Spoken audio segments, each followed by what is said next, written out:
High five. High five. High five. High five. High five. High five. You're really good at this. Yeah, I have no idea what's happening. Welcome into the What Podcast, which bands this year that matter.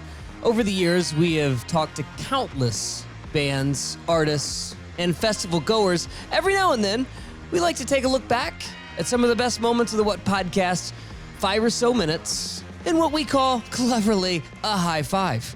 Another great moment from the What Podcast right now. You know, when How many shows you guys think you see a year? I don't know. I mean, it's what we. Are you 5 a week? Are you a 5 a week? Kind of well, with young children, yeah, not we can't. You know, years ago, we send the young staff out for that kind of stuff, but we see a lot of shows. We still see a ton of shows. You must really trust your staff because you can't see every person that you've booked. You know, you probably have not seen every live. No. But I think of somebody like Yola, who I think is like your secret weapon this year, who's going... I mean, she's got a Grammy nomination for crying out loud. And how you found her when you booked her, I don't know. But I have a feeling it's a Dan Arbach connection. But I love that album, and I love her so much, but I don't know what she's going to be live, and I don't know if anybody's seen her live. But and this is where Steve, you know, I don't know, not to toot new horns, but Steve and I have been doing this for a long time. Yeah. I was turned on to Yola, let's call it a year and a half ago. It could have been a little less, but let's say it's about that. And kind of knew the connection with Massive Attack and her history. And then I listened. I got a couple of songs before the record came out. And again, this is where we have, you know, just being who we are in the professionals and being in the business, we get turned on to things before they're really out there. Yeah. And I just remember listening to the first couple of tracks that I heard, and you just know that is going to be a thing, and, you know. And he did. I mean, so we jumped on it. We booked her. I think the first event we had her on was our inaugural Railbird Festival in Lexington, Kentucky last year, and she opened one of the stages. And since then, you know, obviously her career has really taken off. But we knew. Yeah. You know, we really need to get her on Bonnaroo, but so much about an artist like that is it's you know, timing really plays into a huge part of it, right? Because it's important.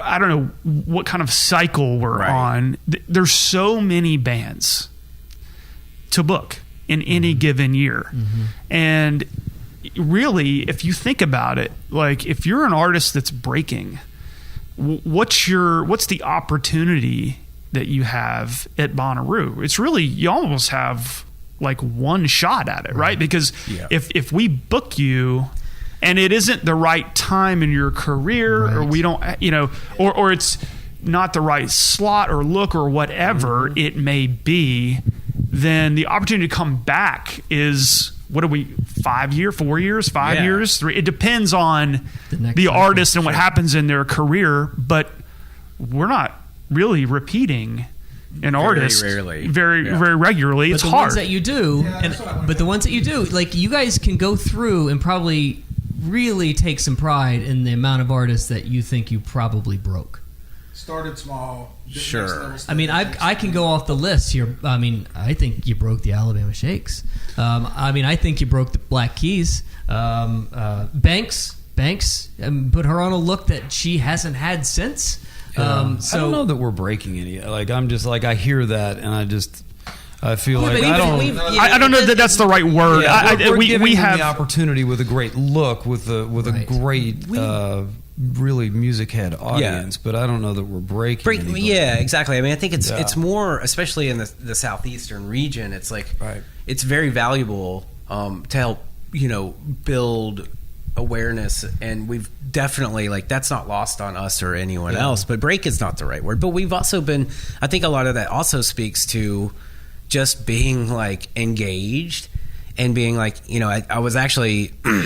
I did an interview with the LA Times last week about Tame Impala, because they're doing a Tame Impala. And we've had Tame Impala on the festival 3 times, starting with a tent on a Sunday at 6 p.m. That was in 2013, I believe, when the second record was just kind of breaking.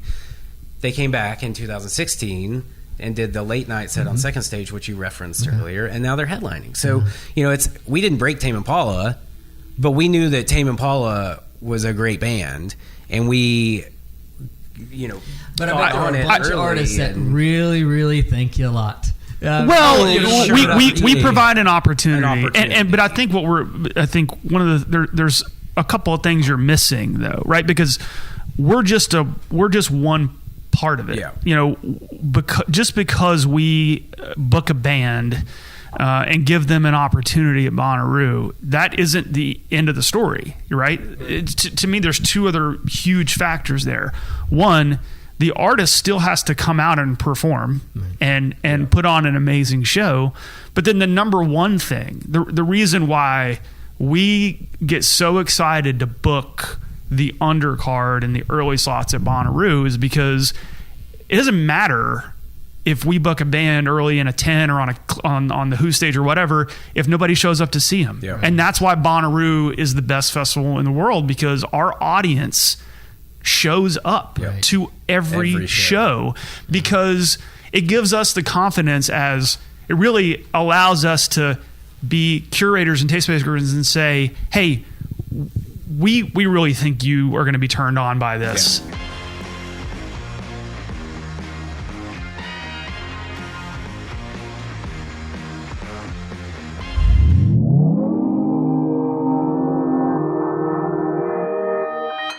Consequence Podcast Network.